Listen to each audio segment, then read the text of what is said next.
روس کے ساتھ ساتھ پوری دنیا کو اس وقت حیران کر دیا جب اس نے حالیہ جنگ میں روس پر سب سے بڑا حملہ کر دیا۔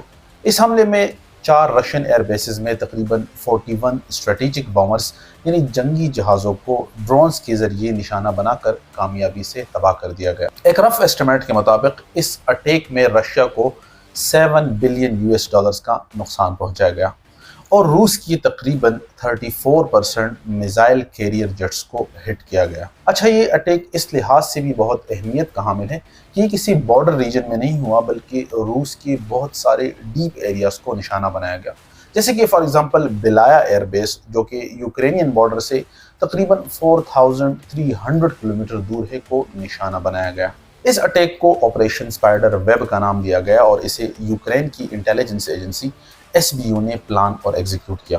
یوکرین کے پریزیڈنٹ ولادیمیر زیلنسکی کے مطابق اس آپریشن کی پلاننگ اور ایگزیکیوشن میں تقریباً ٹوٹل 18 مہینے لگے۔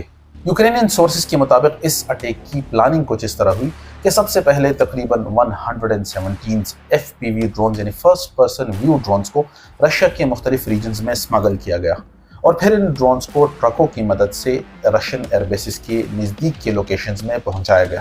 یوکرینین ایجنٹس نے ان ڈرونز کو بہت پہلی ہی AI الگوریدم کے ذریعے ٹرین کر لیا تھا تاکہ یہ رشین ایئر بیسز پر کھڑے ہوئے ٹارگٹ جیٹس کو آئیڈینٹیفائی اور ٹریک کرنے کے بعد تباہ کر سکے۔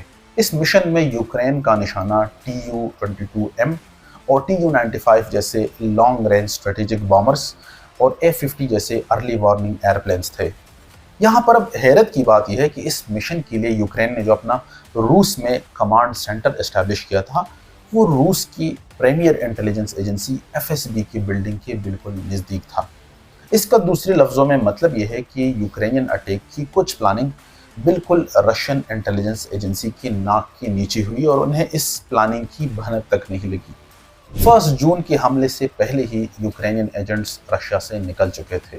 نکلنے کے بعد ہی ان یوکرینین ایجنٹس نے ریموٹ کنٹرول طریقے سے ان ڈرونز کو اڑایا اور رشیا کے 4 سے 5 ڈیفرنٹ ایئر بیسز کو کامیابی سے نشانہ بنایا۔ اچھا، اس اٹیک کی سب سے منفرد بات یہ ہے کہ یہ یوکرینین ڈرونز جو اس حملے میں استعمال ہوئے کچھ زیادہ سوفسٹیکیٹڈ بھی نہیں تھے، مطلب یہ ایک ڈرون کی قیمت چند $100 سے زیادہ نہیں تھی، لیکن پھر بھی ان سستے ڈرونز نے روس کو تقریباً $7 بلین کا نقصان پہنچا کر پوری دنیا کو حیران کر دیا۔